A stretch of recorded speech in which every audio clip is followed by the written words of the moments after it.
बिस्मिल्लाहिर्रहमानिर्रहीम, अस्सलाम वालेकुम। लाइव डॉक्टर शाहिद मसूद के साथ मैं हूं सुमेरा सलीम। नाज़रीन, IMF के मज़ीद 2 वफूद जल्द पाकिस्तान का दौरा करेंगे। इस दौरान मजमूई कर्ज के लिए अलग अलग मुज़ाकरात भी होंगे, जबकि पाक फौज के शोबा ताल्लुकात आमा के मुताबिक सिक्योरिटी फोर्सेस ने खैबर पख्तूनख्वा में 2 मुख्तलिफ कार्रवाइयों के दौरान 15 खवारिज को हलाक कर दिया। फायरिंग के तबादले में 4 जवान वतन पर कुर्बान हो गए। इसके अलावा भी दीगर मौज़ूआत पर आज हम गुफ्तगू करेंगे। स्टूडियो में हमारे साथ मौजूद हैं डॉक्टर शाहिद मसूद। अस्सलाम वालेकुम डॉक्टर साहब। वालेकुम जी, आपको डॉक्टर साहब, एक जानिब तो सिक्योरिटी फोर्सेस की कार्रवाइयां जारी है, दूसरी जानिब आर्मी चीफ की जानिब से कहा गया है कि पाक फौज मुल्क की मुआशी तरक्की के अमल में भरपूर हिमायत जारी रखेगी। सारे इंटरलिंक्ड है ना मामलात। आपका पॉलिटिकल अनरेस्ट स्टेबिलिटी होगी तो सिक्योरिटी ठीक होगी, सिक्योरिटी ठीक होगी तो इकॉनमी ठीक होगी, इकॉनमी ठीक होगी तो आपकी फॉरेन पॉलिसी, ये सारे इंटरलिंक्ड हैं। और ये जो भी हमें इस पर नज़र आ रहा है ये सारा इंटरलिंक्ड है। तो इन सब को एक साथ ठीक करेंगे तो फिर उसके बाद वो ये मामला ठीक होंगे होपफुली, और आने वाले दिनों में मेरा ख्याल है, क्योंकि उसकी वजह यह है कि ये जो अरेंजमेंट, ये सिस्टम्स हैं ना पूरी दुनिया में, ये आप समझें कि तकरीबन टूट गए हैं या टूट रहे हैं, या हम उस प्रोसेस से गुजर रहे हैं जहाँ पे पूरा जो ग्लोबल ऑर्डर है, जो कि रूल बेस्ड ऑर्डर जो कहा जाए, जिसको जो भी नाम दें आप, जो कि 1945 के बाद उसके मुख्तलिफ नाम रखे गए हैं, लेकिन ये कि वो ख़त्म हो गया है। वो हम इस वक्त इंसानी तारीख के उस दौर में जहाँ पे तमाम, एक तो ये है ना कि जो टेक्नोलॉजी के हवाले से एक इनकलाब आ रहा है, जिसको 4th इंडस्ट्रियल रेवोल्यूशन कहें या जो भी कहें, या 5th कह लें आप, जो भी कहें उसका नाम दें, AI की वजह से। लेकिन यह है कि एक जो टोटल ग्लोबल ऑर्डर है वो, और उसका बराह रास्त पाकिस्तान समेत पूरी दुनिया, बराह रास्त पाकिस्तान पे उसका असर होगा और होने जा रहा है, और इस वक्त भी हो रहा है उसकी, क्योंकि आप जाहिर है कि एक ग्लोबल विलेज में है ना, कोई तसव्वुर नहीं कर सकता था, कोई तसव्वुर इस बात का कि अमरीकी नायब सदर JD वैंस जो है, यानी मेरा ख्याल है ये तारीख़ी लम्हात हैं जिसमें हम ये इस वक्त जो बात कर रहे हैं, ये तारीख़ी लम्हात हैं। JD वैंस जो हैं वो वाइस प्रेसिडेंट हैं अमेरिका के, और 40 साल के हैं सिर्फ। JD वैंस की जो है बहुत कम उम्र है, लेकिन उनकी जो कल उन्होंने जो स्पीच की है पिछले 24 घंटों में, जिसको कल जब वो हो रही थी तो हमने अपना प्रोग्राम क्लोज़ किया था, उसने पूरी दुनिया का जो एक 1945 के बाद एक ऑर्डर जिसने जन्म लिया था, उसने उसको बिल्कुल तार तार करके रख दिया, पर खच्चे उड़ा दिए उस ऑर्डर के, जिसमें हम यहाँ पर पाकिस्तान में भी इसकी जो धमक है, भरपूर धमक पाकिस्तान समेत तमाम दुनिया में जो है वो इसकी आने वाली है। ठीक है, और वो हर अंदाज से आएगी, माशी अंदाज से आएगी। आपकी जो यहाँ से लोग बाहर जा रहे हैं, वहाँ से आ रहे हैं, तिजारत हो रही है, इमिग्रेशन हो रही है, हर चीज़ पे, किस ब्लॉक में आपने होना है, आपकी मईशत कैसे चलेगी, कर्जा कहाँ से, हर चीज़ पे इसका असर होने जा रहा है। और मैं ये बात जो है ये एक अरसे से कह रहा हूँ कि यहाँ पे जो भी कुछ होगा वो इर्द गिर्द और दुनिया के हालात तय करेंगे कि पाकिस्तान में आइंदा क्या होना है, और पाकिस्तान समेत कई मुल्कों में क्या होना है। कोई तसव्वुर नहीं कर सकता था। जो नायब सदर ने कल तकरीर की है म्यूनिख सिक्योरिटी कॉन्फ्रेंस में, उन्होंने म्यूनिख सिक्योरिटी कॉन्फ्रेंस में कहा कि अगर अमेरिका जो है वो ग्रीता थनबर्ग को सर्वाइव कर सकता है, ग्रीता थनबर्ग जो हैं वो उनको सर्वाइव कर सकता है, यूरोप जो है वो चंद महीने इलॉन मस्क के बर्दाश्त करे। अच्छा, ये जो जिनका जिक्र किया इन्होंने, जो ग्रीता थनबर्ग हैं, वो 23 साल की हैं गालिबन इस वक्त, और ये वो हैं जो कि स्वीडन से इनका ताल्लुक़, और ये जो हैं इन्होंने जो है वो काफ़ी यंग एज में, छोटी ये थी उस वक्त स्कूल में ही, तो ये इन्होंने स्कूल जाना बंद कर दिया था, और ये जो है ये स्कूल ये नहीं जाती थी, और उसकी वजह जो है वो उसकी बहुत सी वजूहात बयान हुई शुरू में, बचपन में, कि जी ये इनका दिल नहीं लगता, ये बात नहीं करती, स्कूल से निकल जाती हैं, चली जाती हैं, ये करती हैं, वो करती हैं, सारा कुछ। लेकिन ये है कि बाद में फिर इनको एस्पर्जर सिंड्रोम डायग्नोज हुआ। और एस्पर्जर सिंड्रोम और एस्पर्जर सिंड्रोम जो है उसमें यह है कि बच्चे जो हैं वो सोशली दूसरे से बात नहीं करते, ज़्यादा सोशल नहीं होते, और यानी अब यूँ समझ लें कि वो जो है ना, मुख्तसर तौर पे मैं बताऊँ तो वो ज़्यादा यानी सोशल नहीं होते, और वो इशारों में अगर उनसे कोई बात की जाए, समझाया जाए उनको, उनसे तो वो उस तरह से उनका राब्ता नहीं होता। ठीक है ना जी। अच्छा, और उसमें जो है वो उसके साथ ही एक तो ये इनको डायग्नोज हुआ, और अच्छा ये जो है ये न्यूरो डेवलपमेंटल डिसऑर्डर है, बच्चों के में होता है ज़्यादा, और उसके साथ ही इनको ऑब्सेसिव कंपल्सिव डिसऑर्डर भी डायग्नोज हो गया स्कूल में ही, बचपन में ही। अच्छा, ऑब्सेसिव कंपल्सिव डिसऑर्डर भी बच्चों में होता है, लेकिन ये है कि उसमें वो बड़ों में भी होता है, वो किसी एज में हो जाता है, और उसमें ऑब्सेसिव यानी बार बार ख्याल आते हैं, मैंने हाथ क्यों नहीं धोए, मैंने हाथ धोए थे कि नहीं धोए थे। बंदा उठ के जाता है, दोबारा हाथ धोता है, फिर वापस आए, फिर मैंने हाथ धोए थे कि अच्छा दरवाज़ा तो नहीं खुला रह गया, दरवाज़ा चेक करना, फिर वापस आके फिर ये ऑब्सेसिव कंपल्सिव डिसऑर्डर। तो वो मुस्तकिल एक ही फेज़ में बार बार उसके जहन में ख्यालात आते हैं। तो ऑब्सेसिव कंपल्सिव डिसऑर्डर और एस्पर्जर सिंड्रोम एक साथ डायग्नोज हुआ। ये ऑब्सेसिव कंपल्सिव डिसऑर्डर जो है ये भी बच्चों में होता है, और ये बड़े उम्र एज में भी हो जाता है, और ये वो होता है कि बार बार मतलब है कि कोई एहसास होगा कि अचानक कोई आवाज़ आ रही है, अच्छा आवाज़ ख़त्म हो गई है, लेकिन फील होता रहेगा, मतलब इसकी मुख्तलिफ इसकी इंटेंसिटीज़ हैं। और तीसरी इनको बीमारी बचपन में ही डायग्नोज हो गई, और वो थी सिलेक्टिव म्यूटिज़म। सिलेक्टिव म्यूटिज़म में ये है कि किसी वक्त बहुत ज़्यादा बच्चा बात कर रहा है, और किसी ख़ास वक्त में बच्चे ने बात करना बंद कर दिया, यानी जो है वो घर में बात कर रहा है, नॉर्मल है, अपने रिलेटिव्स के साथ इंटरेक्ट कर रहा है, हंस रहा है, खेल रहा है, लेकिन एक ख़ास मरहले पे जाके बच्चे ने बात करनी बंद कर दी। तो वो बच्चा इस तरह के जो जिन बच्चों में ये होता है सिलेक्टिव म्यूटिज़म या एस्पर्जर सिंड्रोम या ये तीनों कॉम्बिनेशन है, तो वो बच्चे वो जो है वो फिर बड़े साइंटिफिक से अंदाज में, रोबोटिक से अंदाज में उनकी गुफ्तगू होती है, उनके चेहरों पे बहुत ज़्यादा एक्सप्रेशंस नहीं होते। अच्छा, ये जो एस्पर्जर सिंड्रोम है ना, इसके जो बच्चे हैं, ये आम जो ऑटिज़म है उसके बरक्स ये बच्चे एवरेज से ज़्यादा इंटेलिजेंट होते हैं अमूमन। यानी ये बच्चे, क्योंकि इनका फोकस एक तरफ रहता है, ये बहुत ज़्यादा मुख्तलिफ तरफ इनका ध्यान नहीं जाता। तो एनीवे, तो इस बच्ची में, ये जो बच्ची थी, इसमें डायग्नोज हो गए तीनों केसेस, और उसके बाद ये जो है इसने स्कूल से बाहर जाके इसने क्लाइमेट के ऊपर वहाँ पे मुजाहरे शुरू कर दिए, उनमें हिस्सा लेना शुरू कर दिया, और 2015 में 16 में वहाँ पर बहुत ज़्यादा, 2018 में स्वीडन के अंदर जो है वो कोई 250-300 साल के बाद इतनी ज़्यादा गर्मी पड़ी कि वहाँ पर वो ये जंगलात में आग लग गई। उसके बाद इसने सवाल शुरू कर दिए करना, फिर वहाँ बच्चों की स्ट्राइक्स हुई, उसको इसने आगे शुरू कर दिया, फिर वो करते करते फिर ये हुआ कि ये अक़वाम मुत्तहिदा में जब क्लाइमेट के ऊपर मुजाहरे हो रहे थे तो वहाँ ये बच्ची पहुँच गई, और सोशल मीडिया पे ये लगी रहती थी, तो पूरी दुनिया में इसने क्लाइमेट चेंज के हवाले से इसने, और फिर ये हुआ कि एक मरहला ऐसा आया कि ये जो है ये प्रेसिडेंट ट्रंप उस वक्त अमेरिका के प्रेसिडेंट थे, तो ये जो है ये उनके साथ वहाँ, ये जब वो डेवोस आए तो ये डेवोस में पहुँची हुई थी, जब ये यूनाइटेड नेशन से एड्रेस करने गए 2000 तो ये वहाँ पहुँची हुई थी। तो हर जगह पे ये प्रेसिडेंट ट्रंप के जो है उन पे तनकीद करती थी, और ये मैं यहाँ पे 2019 का दिखाऊं अगर गार्डियन, तो ये कहती है कि I won't have wasted my time speaking to Trump. अच्छा, और फिर इसने अगर हम ये 2000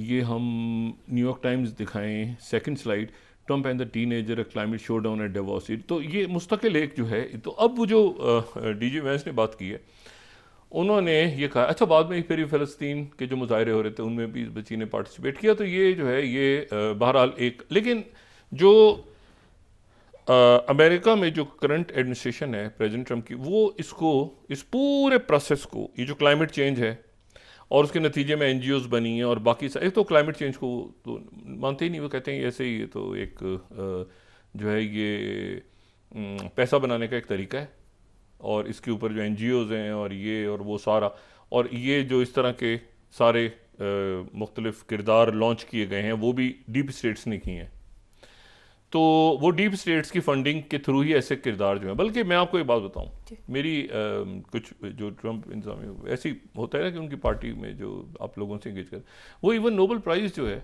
उन्होंने प्रेसिडेंट हमने कहा ना पिछले दिनों के नोबेल प्राइज़ मुझे नहीं देंगे, वो इस पूरे को एक कल्ट समझते हैं कि ये सारे जो इनामात और ये जो यूनिसेफ का सफ़ीर को बन गया, कोई ये हो गया, एंजेलिना जोली के जैसे हुआ कि वो भी पैसे लेके, मतलब वो कहते हैं ये सारा जो भी कुछ है ना, ये डीप स्टेट्स पैसे दे दे के इस तरह के किरदार बनाती हैं और फिर जो है ना मुजाहरे करवाते हैं। ये उनका जो है वो प्रेसिडेंट ट्रंप का ही।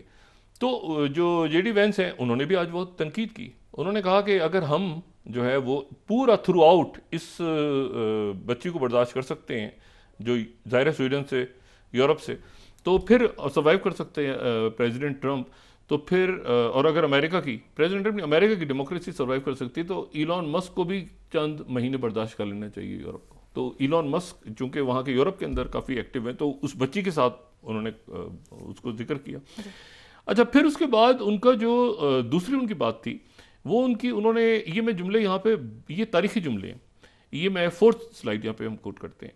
उन्होंने कहा कि ना रशिया और ना चाइना, ना रशिया और ना चाइना, आई रिपीट, ना रशिया और ना चाइना, दोनों से यूरोप को खतरा नहीं है बल्कि यूरोप को अपने अंदर से खतरा है। अच्छा, अब ये यहां रखें जरा, इस जुमले पे गौर करें। रशिया से भी खतरा नहीं है, यूरोप को चाइना से भी खतरा नहीं है, उसको खतरा अपने अंदर से है, क्योंकि वो अपने अंदर जो आवाजें मौजूद हैं, जो वोटर्स हैं, जो लोग हैं, जो स्पीच है, जो सारे मामला, उसके ऊपर उनकी, चूंकि ये लीडर बात नहीं सुने, जो कल मैंने बात की थी उन्होंने लेक्चर दिए, कल मैंने प्रोग्राम में बात की, लेक्चर, उनको खतरा आपको अंदर से है कि आप अपने लोगों की बात नहीं सुनते। फिर उन्होंने ये कहा कि new sheriff in the town है, अब एक नया शेरिफ आ गया है टाउन में, यानी प्रेसिडेंट ट्रंप को जो री इलेक्ट हुए हैं, ये फ्रांस 24 5th, उन्होंने कहा कि जो है ये new sheriff in the town, ठीक है, कैसी ज़बरदस्त उन्होंने जुमला बताया। और फिर उसके बाद जो है वो उन्होंने जो है वो ये कहा कि यहाँ पे ये फॉक्स न्यूज़ 8th, उन्होंने कहा सोवियत स्टाइल की यूरोपियन सेंसरशिप है, और ये है कि आप लोग जो हैं यहाँ पे यूरोप में, पहली बात तो ये है कि आप यहाँ पे सियासी पार्टियों को, जिनके साथ अवाम के बहुत बड़ा हल्का, बहुत बड़ी कॉन्स्टिट्यूएंसीज हैं, आप उन सियासी पार्टियों को बैन कर देते हैं,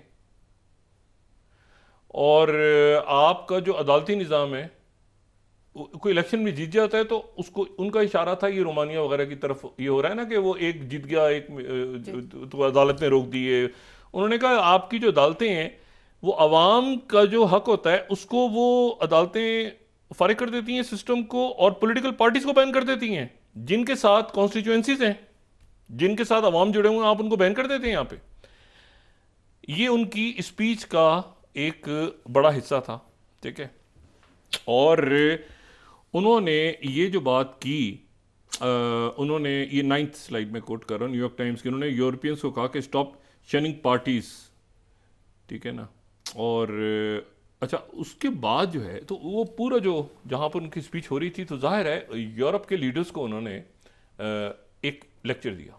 अच्छा, अब वहाँ पर जो अच्छा उन्होंने कहा कि ये सारा इसलिए हो रहा है कि आप अपनी बुनियादी रवायात से को छोड़ के आप अमेरिका की तरफ देख रहे हैं, सारे हर मामलात में आप देख रहे हैं अमेरिका की तरफ, और आप अपनी बुनियादी जो आपके थे, जो सारे आपकी रवायात थी, आपकी जो डेमोक्रेसी थी, या जो आपके जो असूल थे, उनको आप फरामोश कर चुके हैं।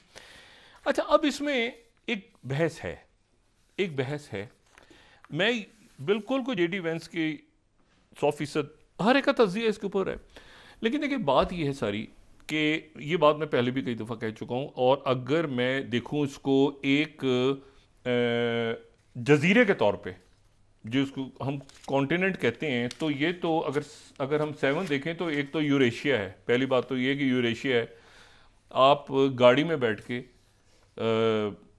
बांग्लादेश से चलें तो गाड़ी में बैठ के बांग्लादेश से आप यूरोप पहुंच जाएंगे, क्योंकि ये एक ही लैंड मास है, एक ही लैंड मास है।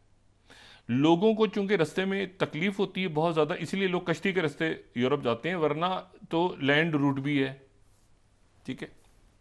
एक बात हो गई। दूसरी जो बात है वो ये है, तो एक ही लैंड मास है, तो ये प्रॉपर कॉन्टिनेंट तो नहीं है, बल्कि यूरेशिया है। अच्छा चलें, अगर आप इसको भी आप देखिए ना, अक्सर वेस्ट एशिया कहते हैं इसको, मशरिक़ वस्ता को हम वेस्ट एशिया कहते हैं, कभी मुख्तलिफ यूज़ करते हैं। दूसरी जो बात है वो ये है कि बहुत सारे इत्तेहाद हैं, मतलब यूरोप जो है वो उसमें अगर हम 4 देखें ना, तो उसमें एक EU है, ये बात मैं पहले भी बहुत दफ़ा कर चुका हूँ, एक यूरोजोन है, एक शेंगन है। 4 देखें ना, बहुत सारे अलाइंसेज हैं उसमें, जो है यूरोजोन अलग है, नेटो अलग है। नेटो का यूरोप से कोई ताल्लुक नहीं है, जोग्राफिया यूरोप से, क्योंकि उसमें अमेरिका भी है, उसमें कनाडा भी है। कई मुल्क ऐसे हैं जो नेटो का हिस्सा नहीं है, मसलन यूक्रेन नहीं है। कई मुल्क ऐसे हैं जो यूरोजोन का हिस्सा नहीं है, यानी यूरो नहीं चलता वहाँ पे। कई मुल्क ऐसे हैं जो यूरोप में, शेंगन में नहीं है। कई मुल्क जो हैं वो ऐसे हैं, जो यूरोपियन काउंसिल भी एक है वो उसमें, तो बहुत सारे इत्तेहाद हैं और अच्छी खासी खड़पें चाहिए। 6 को देखें ना, तो और मतलब एक कन्फ्यूजन इसमें होता है, कई EU में हैं, कई जो हैं वो नेटो में हैं, कई EU के कैंडिडेट हैं, कई जो हैं वो, जैसे टर्की EU में नहीं है, नेटो में है। तो मतलब है कि वो बस एक मतलब है कि बस एक बना हुआ है दूसरी जंग अजीम के बाद से। और 5th को देखें तो इसमें और आपको नेटो भी नज़र आएगा, इसमें आपको इसमें कुछ मुल्क नज़र आएंगे। अच्छा, UK अलग हो चुका है, UK जो है वो निकल चुका है EU से, लेकिन नेटो में है वो ब्रेग्जिट के बाद। तो एक अब इशू ये है यूरोप का कि यूरोप में ये बात पहले, अच्छा यूरोप के अंदर तो ये भी था ना आपके, अगर आप लैंड मास को देखें तो मॉस्को से इधर का जो है वो तो यूरोप में आता है। टर्की में आप चले जाएं तो टर्की के जो आप इस्तांबुल में जाएं तो एक हिस्सा एशिया का है, एक हिस्सा यूरोप का है। बात सारी ये है कि ये जो है ना कि यूरोप की, और फिर यूरोप में जो जेडी वेंस बात इस वक्त कर रहे हैं, भाई यूरोप में मिसाल के तौर पे आप इस तरह से देखें ना, अलग रवायात हैं। जर्मन्स हैं, ज़बरदस्त उनकी एक तारीख़ है, उनकी हिस्ट्री है। उनका फ्रांस है, उनकी अपनी एक तारीख़ है, हिस्ट्री है, उनकी रवायात है, उनका कल्चर है, उनकी ज़बान है।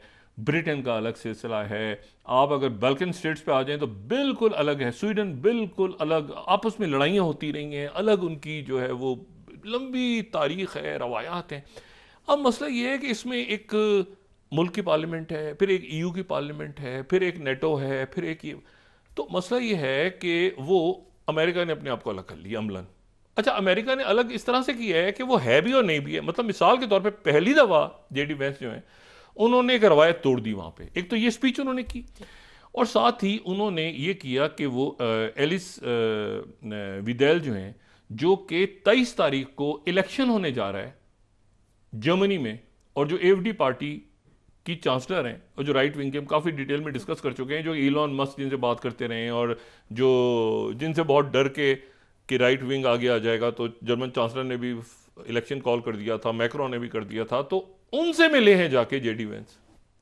वो 23 तारीख को इलेक्शन है और वो सबसे आगे जा रही हैं इलेक्शन में। 23 तारीख को शायद वो जर्मनी की चांसलर मुंतखब हो जाएं, पहली खातून चांसलर, और वो मुकम्मल तौर पे एंटी इमिग्रेंट है कि इमिग्रेशन नहीं होनी चाहिए, यहाँ से दूसरे मुल्कों को, लोगों को नहीं आना चाहिए। मुसलमानों के बारे में भी उनके कोई अच्छे ख्यालात नहीं है। और उसके बाद वो जो है, लेकिन वो EU के भी खिलाफ है, EU में रहने के खिलाफ है, और पुतिन के करीब है, और रशिया के करीब है, और यूक्रेन जंग के खिलाफ है। और वो जो है उनसे मिले हैं जेडी वेंस, और वो जर्मन चांसलर से नहीं मिले। तो जर्मन चांसलर ने आगे से बयान दिए कि हमारे मुल्क की अंदरूनी सियासत में आप दखल दे रहे हैं और ये दे रहे हैं। उन्होंने कहा जो करने करो। वो देखें, अब सवाल ये है सारा कि ये वो जो है ना, और देखिए इतनी सारी, अब वो जो जेडी वेंस की जो पॉइंट है ना, उसको भी तरह समझें आप। इधर से भी आप बात कर सकते हैं, उधर वो ये कह रहे हैं भाई कि ये इतने सारे आप लोग हैं, तो आप एक तो आपका समझ में नहीं आता कि आप जर्मन लीडर हैं कि यूरोपियन लीडर हैं। मतलब कभी आप यूरोप के लीडर बन जाते हैं कि हम यूरोपियन लीडर्स हैं, कभी आप कहते हैं हम जर्मन लीडर हैं, कभी अगर आप जर्मन लीडर हैं तो हंगरी में विक्टर ऑर्बन नहीं है। विक्टर ऑर्बन जो है वो तो पुतिन की तरफ है, और वो उन्होंने 2 दिन पहले ये जो नई चांसलर आ रही हैं उनके ऑनर में उन्होंने इस्तकबालियत दी, उनसे मुलाकात की विक्टर ऑर्बन ने। तो बात यह है कि जो ईस्टर्न ब्लॉक आगे, ये एक दूसरी जंग अजीम के बाद एक अजीब सा एक इत्तेहाद बना था। फिर यूरो बनाने की यूरोप ने कोशिश की, यूरो सारे मुल्क को एक्सेप्ट नहीं कर रहे, नेटो में सारे मुल्क नहीं आ रहे, अच्छा जी वो शेंगन में सब नहीं आ रहे। अच्छा, वो फिर एक अजीब सा था, वो तड़ करके अमेरिका ने कहा कि भाई हम यहाँ आपको पैसा दे नहीं देंगे, हम आपके इस पूरे सिस्टम को, आपने, हमारा रशिया से कोई मसला नहीं है, आपको थ्रेट है अपने अंदर, आपको अपने अंदर से प्रॉब्लम है, आप अपने आप को ठीक करें, अपनी मईशत ठीक करें, और अमेरिका पे डिपेंड मत करें आप, क्योंकि मेक अमेरिका ग्रेट अगेन हमारा जो है वो नारा है, हमारा नारा जो है वो मेक यूरोप ग्रेट अगेन नहीं है। आप में से जिसने यूरोप को बनाना है बना ले, ठीक है ना। अगर आपको, और साथ ही जर्मन जो स्ट्रॉन्ग चांसलर, जर्मनी बड़ा मुल्क है, उनकी चांसलर जो है वो जो इलेक्ट होने जा रही है वो भी अमेरिका के करीब है। फ्रांस के अंदर जो मूव चल रही है वो आपको पता है, मैक्रोन जो है वो, उनसे वजीर आजम नहीं संभाला जा रहा कि कौन सी पार्टी का होगा, कैसे होगा वो। तो एक वेव यूरोप में हर तरफ है और उसको जो है वो अमेरिका के करीब आ रही है। तो अमेरिका एक तरह से यूरोप में है भी, लेकिन इस ऑर्डर को वो डिसमेंटल कर रहा है जो ऑलरेडी मौजूद है वहां पे। अच्छा, तो इसके बाद जो है वो जनाब ज़ेलेंस्की साहब, अब ज़ेलेंस्की साहब की स्पीच, ज़ेलेंस्की साहब ने नई कहानी डाल दी। वो कहते हैं यूरोप की अपनी फौज होनी चाहिए, यूरोप की अपनी फौज होनी चाहिए जी। और हम जो हैं वो क्यों कर अमेरिका की, नेटो तो बेकार हो गया, नेटो तो नहीं बचाएगा और अमेरिका तो नहीं बचाएगा, और यूरोप की अपनी आर्मी होनी चाहिए, यूरोप की अपनी आर्मी होनी चाहिए। भाई यूरोप की आर्मी मतलब उस आर्मी में क्या जर्मन होंगे? अभी जर्मनी का इलेक्शन हो रहा है। तो ज़ेलेंस्की जो है वो बिल्कुल वहां पर जो है, अच्छा जब जेडी वैंस स्पीच कर रहे थे तो हॉल खाली, हॉल में कोई क्लैपिंग नहीं हो रही थी। 30 मिनट की इनकी मुलाकात हुई एएफडी की, जो अगली चांसलर, बहुत चांसेस हैं उनके, उनका जो पोल में वो बहुत आगे जा रही हैं, वो इलेक्ट हो जाएंगे। उनसे मुलाकात हुई जेडी वैंस की, और ज़ेलेंस्की कह रहे हैं यूरोप की आर्मी होनी चाहिए। भाई यूरोप की आर्मी होनी चाहिए, और साथ ही उन्होंने वो डील जो होनी थी वो भी कैंसिल कर दी मिनरल्स की। वो 50% पे अमेरिका की तरफ से बात हो गई थी कि 50% अमेरिका, वो जो 500 बिलियन के रेयर अर्थ मिनरल्स हैं उनमें से 50% अमेरिका अपने पास अमेरिका लेगा और इनको सिक्योरिटी प्रोवाइड करेगा, और 50% इनके पास रहेंगे।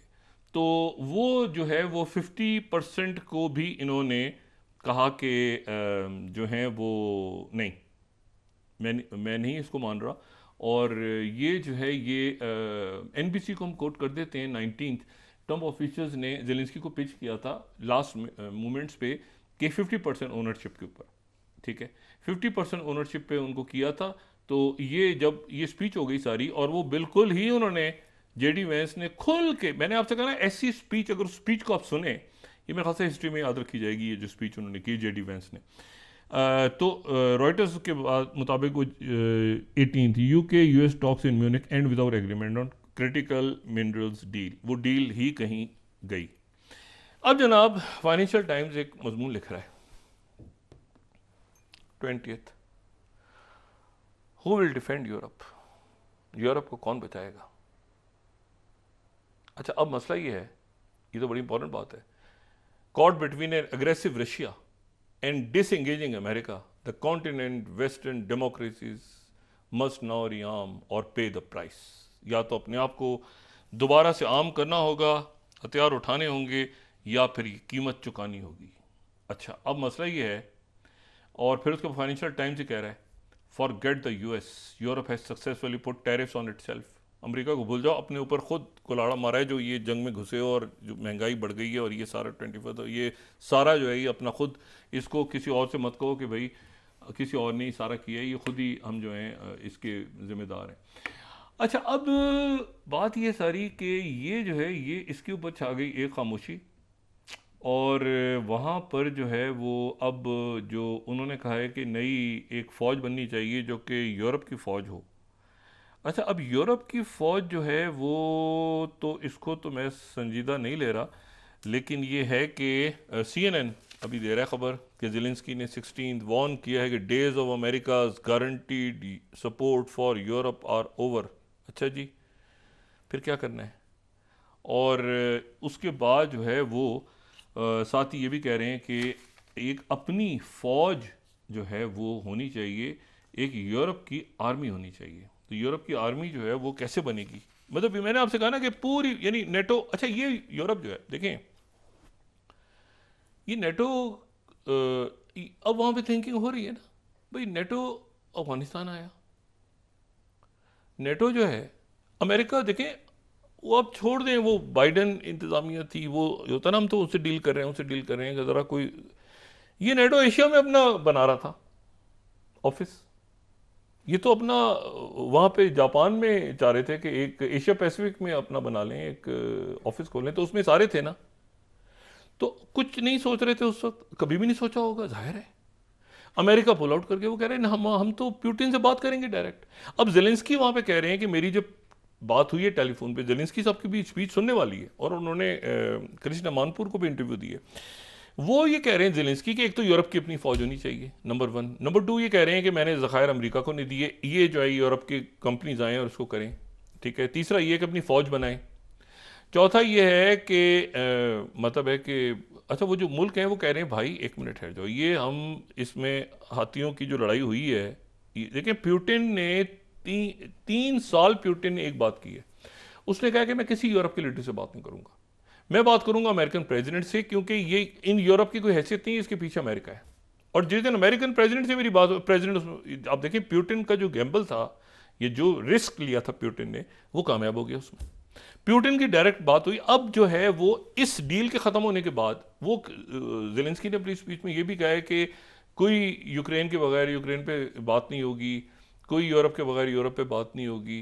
तो ट्रंप ने ये उस वक्त तक ये बात चल रही थी रेयर अर्थ मिनरल वाली। अब ये जो बात कर रहा है कि यूरोप की फ़ौज बनेगी और हमें खड़ा होना होगा और ये होगा और वो होगा, इसके बाद मुझे नहीं पता कि इनका क्या फ्यूचर है ज़ेलेंस्की साहब का।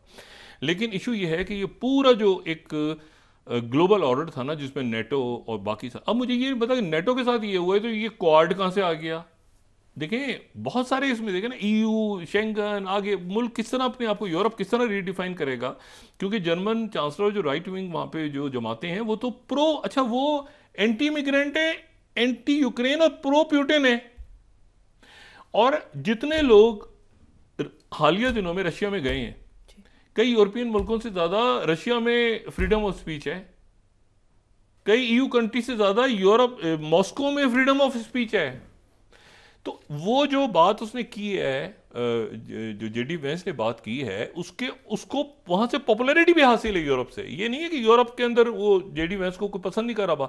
वो जो जर्मनी में और यहाँ पर जो राइट विंग सारी पार्टीज़ हैं जो मर्ज हो रही हैं, वो सारी वो मैस डिपोटेशन चाह रही हैं वहाँ से कि बड़ी तादाद में डिपोटेशन हो और ये सारा। अच्छा तो ये एक बहुत बड़ा टर्मोइल, इन टर्मोइल सेंस में कि अमेरिका अपने आपको कह रहा है कि भाई आपने हमारा, अच्छा उनका रशिया से हो गया, तो मुझे बताएं ये जो मुल्क है बाकी सारे, यहाँ पर भी वो पार्टीज आ रही हैं जो कि रशिया के प्रो हैं।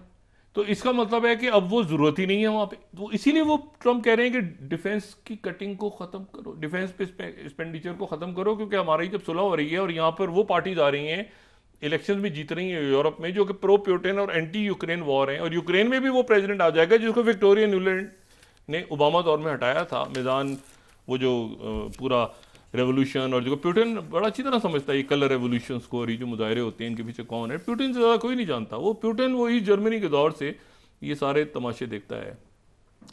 अच्छा यहाँ पर एक और बड़ी ज़बरदस्त स्पीच हुई है, वो स्पीच हुई है शहज़ादा तुर्की बिन फैसल की। शहज़ादा तुर्की बिन फैसल जो हैं, मैं वक्फे में जाने से 2 मिनट पहले बताऊं, उन्होंने बड़ी ज़बरदस्त स्पीच की है। वांग यी ने भी की है बड़ी ज़बरदस्त स्पीच जो चाइना के। लेकिन ये जो शहज़ादा तुर्की बिन फैसल हैं, ये जो हैं ये कुछ 23 साल सऊदी अरेबिया की जो इंटेलिजेंस है उसके ये सरबराह रहे हैं 79 से लेके और 2001 तक। और ये जो हैं शहज़ादा तुर्की बिन फैसल, इनकी बड़ी ज़बरदस्त स्पीच थी।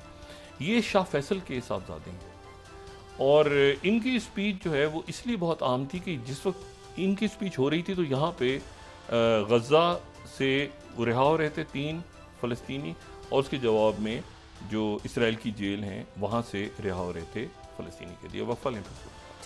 नाज़रीन वापस आते हैं छोटे से ब्रेक के बाद।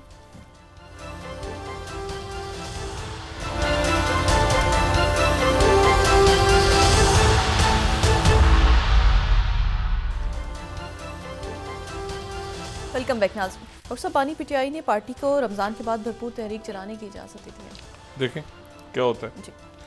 ये जो अच्छा मैंने जो बात की ना शहज़ादा तुर्की बिन फैसल की, ये बड़े ज़बरदस्त इनकी पर्सनैलिटी, तारीख़ हैं, चलती फिरती तारीख़ है पूरी। और इनके पास जो है वो जो लोग इनको पाकिस्तान से तो बहुत गहरे ताल्लुकात, सऊदी अरेबिया के वैसे भी, लेकिन चंद शख्सियात से इनसे तो बहुत ही गहरे ताल्लुकात रहे। ये यानी 79 से लेकर 2001 तक का आप 23 साल देखें तो इन 23 साल, उससे पहले भी ज़ाहिर है बड़े इंपॉर्टेंट पोजीशंस पे ये रहे हैं। अच्छा 2005 उसके बाद ही अमेरिका में सऊदी अरेबिया के एम्बेसडर चले गए थे, लेकिन सऊदी अरेबिया की और इस तमाम अरसे में 79 से लेके आप अगर 2001 तक जाएं तो दरमियान में कितने वाक़यात हैं, यानी इनकलाब ईरान से लेके अफ़गान जिहाद पूरा, पहली खलीजी जंग, उसके बाद जो है वो बेशुमार वाक़यात ऐसे हैं जो सऊदी अरेबिया को इन्होंने उस पूरे उस टेन्योर को देखा हुआ है। और इन्होंने म्यूनिख में जो इनका खिताब था, इन्होंने ये कहा कि बहुत सारे मुतबादिल प्लान्स भी हैं गज़ा के फ़लस्तीनियों के लिए। इन्होंने मार्शल प्लान की तर्ज का भी उन्होंने कहा ऐसा भी हो सकता है। मार्शल प्लान वो जो दूसरी जंग अज़ीम के बाद जो बर्बादी हो गई थी और उसके बाद फिर एक असर नौ जब तामीर हुई थी यूरोप की, तो उसके लिए जो पैसा इकट्ठा किया था मुख्तलिफ अक़वाम ने, उन्होंने कहा बेशुमार ऐसे पैरेलल मंसूबे मौजूद हैं।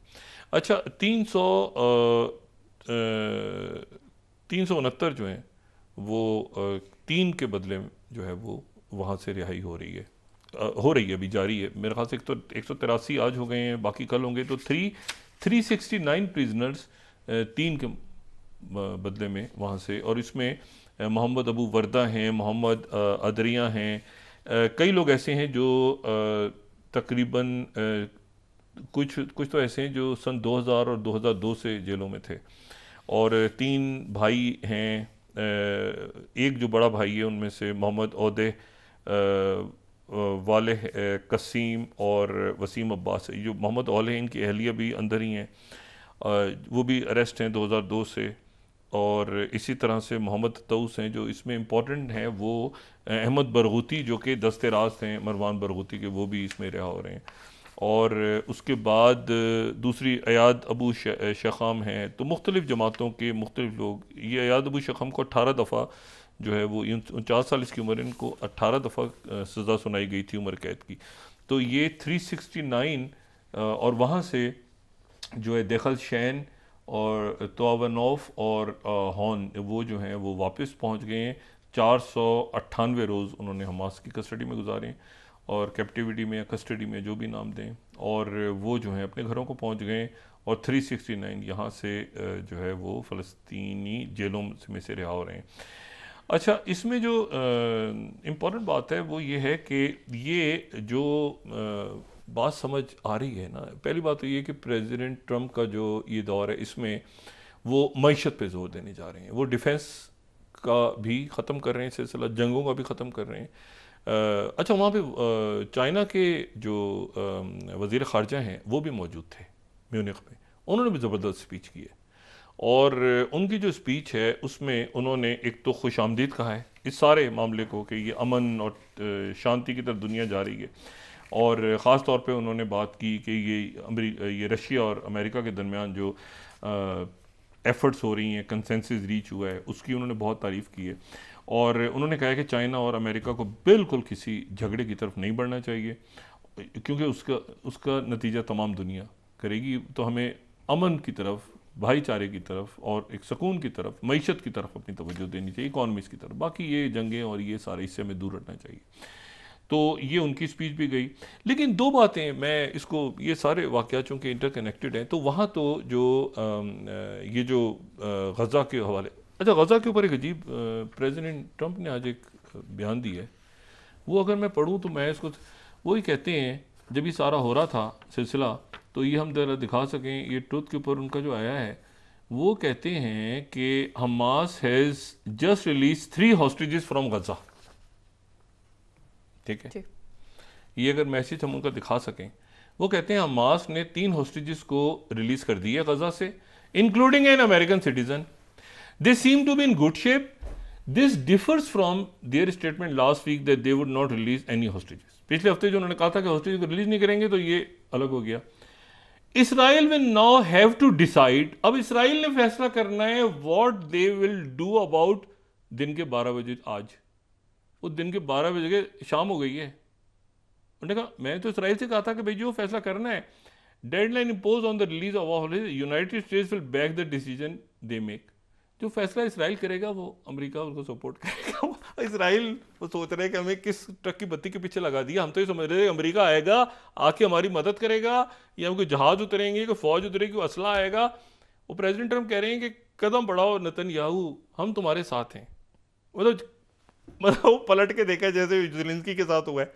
मसला ये भाई कि ये जो है ये एक अजीब सिलसिला है कि उन्होंने कहा है प्रेसिडेंट ट्रंप ने कि मतलब मुझे तो बड़ी इसकी तवक्को थी इस बात की कि जो है ना वो अच्छा फिर यूरोशलम पोस्ट इसको कैसे कहते हैं ना वो नमक छिड़कना, यूरोप पोस्ट क्या कह रहा है 26 US will back Israel in whatever Netanyahu chooses.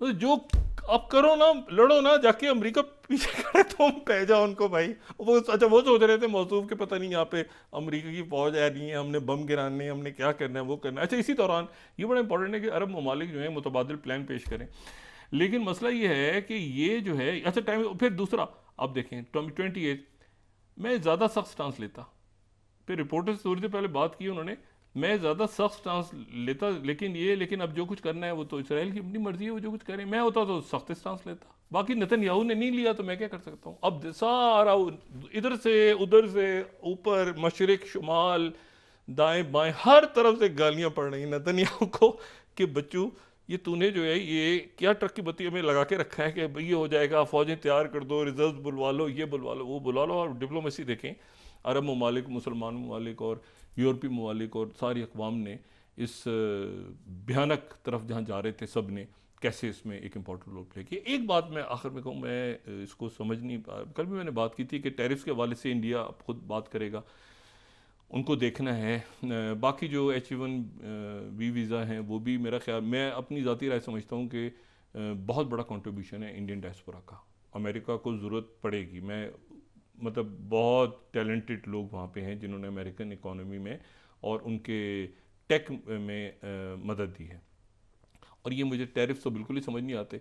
मतलब है कि यहाँ पर अगर आप इंडिया में या पाकिस्तान में या बांग्लादेश में किसी दुनिया के मुल्क में, तो वहाँ पर आपको मेड इन श्रीलंका या बांग्लादेश या पाकिस्तान या इंडिया चीज़ तो बड़ी आसानी से आप खरीद लेंगे, दवाई भी ले लेंगे, चीज़ें भी ले लेंगे, चाहे ब्रांड जो भी हो।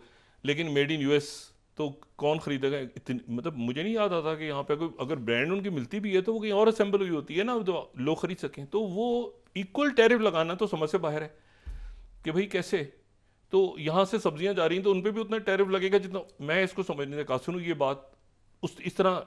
बहरहाल इंडिया ये चलें, अगर उनको मंजूर है तो सबको मंजूर है। दूसरी बात F-35 के हवाले से मैं अपनी बात कर चुका हूँ।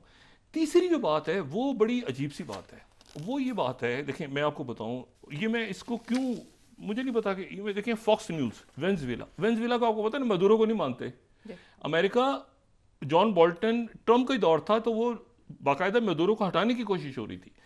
अब 33rd स्लाइड देखें, मैं कोई वजह है, मैं ये मुझे नहीं समझ में आ रहा है कि ये क्यों है, ये शायद मुझे लग रहा है इंडिया में, मुझे नहीं पता। लेकिन अगर मैं फॉक्स न्यूज़ 33rd दिखाऊं, वेनेजुएला के जहाज जा रहे हैं अमेरिका, वेनेजुएला जहां के मदुरो को नहीं मानते अमेरिका नहीं मानता, देखें, और वो वहां से जहाज लेके अपने मुल्क में वापस आ रहे हैं डिपोटीज को लेके। उसके बाद एसोसिएटेड प्रेस के कह रहे हैं Venezuela sends 2 planes to US to return immigrant signalling a potential improvement in relations, ताल्लुकात बेहतर हो रहे हैं। लेकिन ये मुझे बिल्कुल समझ नहीं आ रहा कि आज फिर एक फौजी जहाज, ये क्या वजह है कि ये 31st US deported illegal Indian immigrants, ये फिर उनका फौजी जहाज 119 डिपोर्टेड इंडियंस को लेकर आज लैंड करेगा। कैसे, क्यों भाई? ये अभी तो वहाँ पर ये देखें बड़ी मुझे इसकी वजह नहीं समझ में आती। ऑप्टिक्स जो है ना ये बड़ी अजीब सी, इतनी दूर यार, वो इंडिया के जहाज जाएं यहाँ से 2-3 स्पेशल प्लेन चले जाएं, रोज जाती हैं सैकड़ों, ये क्या जो है वो क्या इसको बताना चाह रहे हैं, क्या मैसेज है इंडिया को? ऐसा मैसेज पूरी दुनिया में जो है, यानी वेनेजुएला जिसको गवर्नमेंट को नहीं मानते, वो मदुरो को नहीं मानते, वो वहाँ पर जो है वो उनको अपने जहाज उतर रहे हैं उनके अमेरिका में, यहाँ से फौजी जहाज आ रहे हैं। बहरहाल दूसरी जो बात है वो ये कि अमेरिका ने एक बयान दिया है, और वो बयान दिया है वो पन्नू जो खालिस्तान मूवमेंट को जो हेड कर रहे हैं वहाँ पे, उनकी तरफ से बयान आया है, और वो है जो मैं इंडियन मीडिया को ही कोट कर रहा हूँ, 35th safety of Americans, 35th slide, safety of Americans top priority, US on Pannu. यानी वो ये कह रहे हैं कि सीनियर ट्रम्प एडमिनिस्ट्रेशन जो है वो एम्फसाइज कर रही है President Trump's commitment to American safety in light of foiled murder to higher point. वो अपनी जगह मौजूद है, इसका मतलब है उन्होंने ये जो पन्नू का मामला था, उस पन्नू के मामले पे उन्होंने किसी किस्म का, मैं ये समझूं कि कोई ये बात नहीं हुई वहाँ पर वो मामला अभी तक चल रहा है, ठीक है। और ये बाकी पेपर्स में भी है, सारे बहुत सारे अखबारों में, मैं यहाँ पे किस किस को कोट करूँ, लेकिन अगर वो ये स्टेटमेंट दे रहे हैं कि पन्नू जो हैं उनका मामला भी अपनी जगह पे है और वो इलीगल इमिग्रेंट्स का मामला भी अपनी जगह पे है, तो ये तो बड़े बुनियादी मामला थे जो मेरा ख्याल है कि, तो इसका मतलब है कि खालिस्तान मूवमेंट अपनी जगह पर वहाँ पर एक्टिव रहेगी और काम उनका जारी रहेगा, उनके मुजाहरे भी जारी रहेंगे। तो ये जो स्टेटमेंट है, मैं उम्मीद मुझे एक्चुअली इनकी, और दूसरी बात ये है कि ये अगर उनकी बात उनसे हो रही है, देखें अगर उनकी बात हो रही है चाइना के साथ और चाइना भी जा रहा है पीस की तरफ, तो फिर ये वेपन्स किसके, अमेरिकन वेपन्स और अमेरिकन ऑयल जो है ये, और टैरिफ्स, और साथ ही पन्नू पे उन्होंने कहा है कि ये जो है ये बिल्कुल कि ये सेफ्टी ऑफ अमेरिकन सिटीजन्स हमारे सॉइल के ऊपर जो है, ये बाकी उनका मीडिया भी कोट कर रहा है। तो मुझे ये पूरी, चूँकि पॉलिसीज़ दुनिया की चेंज हो रही है ना, तो मेरा ये ख्याल है कि हर दुनिया का मुल्क अपनी पॉलिसीज़ को, माशी पॉलिसीज़ को, और ये कि वो असलहा ले लेके खरीद के वो आर्म्स रेस में जाके, और बड़ी बड़ी मईशतें इसमें गिर गई हैं जंगों में जाके, बजाय इसके कि वो अपने अवाम की तरफ तवज्जो दें। ये अगर आर्म्स रेस शुरू हुई तो फिर उसके बाद जो है इसमें तबाही के अलावा कुछ नहीं है, ठीक है ना। आर्म्स रेस, अब F-35 है हमारे पास, ये हमारे पास, ये आप ये देखें ना, ये नेटो के भाई क्वाड, वो नहीं लड़ाई, उन्होंने लड़ना नेटो, वो पीस की बात कर रहे हैं ना। तो मुझे बताएं कि अगर वो अमन की बात कर रहे हैं उनके दरमियान और चाइना के दरमियान अमन की, और वो कह रहे हैं कि जी मैं बात करता हूँ शी जिनपिंग से, तुम्हारा मसला ख़त्म करवाता हूँ, तो ये F-35 तैयारे जो हैं, मैं जिसने जितना असला, मुझे एक लॉजिक से समझ में आया ना बात कि भाई वो कैसे, क्या अमेरिका ये सपोर्ट करेगा इनको, दलाई लामा को। मैं कब से ये इशू छेड़ रहा हूँ कि ये एक वक्त में आके ट्रंप, ये वो सारे यूएसएड वाले प्रोजेक्ट हैं, ये सारे फारिग हो जाएंगे लोग। वो नेटो को उन्होंने, हालांकि अमेरिका में सारी यूरोप से ही लोग गए हुए हैं ना, वहाँ पर उनके पैरेलल उनके जो हम ख्याल लोग हैं वो वहाँ पे आ गए हैं। तो ये जो इसमें सारे मुल्कों को बशमूल पाकिस्तान अपनी मईशत, अपनी फॉरेन पॉलिसी, किस ब्लॉक में हमने रहना है, सोशल अनरेस्ट नहीं होना चाहिए हमें, मैंने नहीं कहा कि बहुत ज़्यादा रीसेट की, पाकिस्तान को रीसेट की ज़रूरत नहीं है। पाकिस्तान को इसलिए रीसेट की ज़रूरत नहीं है कि पाकिस्तान के हमारे जो, हम जिस ब्लॉक में हैं, जो हमारे बरादर ममालिक हैं, मतलब हमको बहुत कोई, लेकिन कई मुल्क तो बिल्कुल 360 पे उनको जाके सोचना पड़ेगा ना कि भाई एक मिनट, ये क्या हो गया, मतलब प्यूटिन की और शी जिनपिंग की और ट्रंप की आपस में बात हो गई है, तो ये क्या भाई। तो पाकिस्तान का तो अमेरिका के साथ भी एक मुनासिब ताल्लुकात हैं, ठीक है, उसमें ऊंची नीच आती रहती है, चाइना के साथ एक कांस्टेंट है, और बाकी मुल्क जो दुनिया के अंदर जो बड़े इश्यूज हैं उसमें पाकिस्तान की फॉरेन, लेकिन अब प्रोएक्टिव पाकिस्तान को होना पड़ेगा, क्योंकि ट्रंप इंतजामिया जो है उसमें अब ये पूरा जो रूल बेस्ड ऑर्डर ऊपर नीचे हो रहा है, तो पाकिस्तान ने भी अपने आप को ठीक करना है कि भाई IMF कैसे आगे, आपने IMF की तरफ क्या जाना है बार बार, क्या नहीं जाना, कैसे, तो बहुत सारे इश्यूज हैं। और इमिग्रेंट्स के पाकिस्तानी यहाँ से वो जो सेटल्ड है उनको वहाँ से, मैंने कहा ना ये राइट विंग जो पार्टीज आ रही हैं, तो ये तो उसके बाद वहाँ पर यूरोप में या बाकी जगहों पे इमिग्रेंट्स को और बाकी मुल्कों के लोगों को नहीं पसंद करेंगे। जी बहुत शुक्रिया डॉक्टर साहब। नाज़रीन, के साथ ही आज का प्रोग्राम अपने अख्ताम को पहुँचा। मुझे सुमेरा सलीम को इजाज़त दीजिए। अल्लाह निगहबान। जी डॉक्टर साहब, अपना दोस्तों, रिश्तेदारों, गिरदोनवाह के लोगों का सब ख्याल रखिएगा। अल्लाह हाफ़िज़।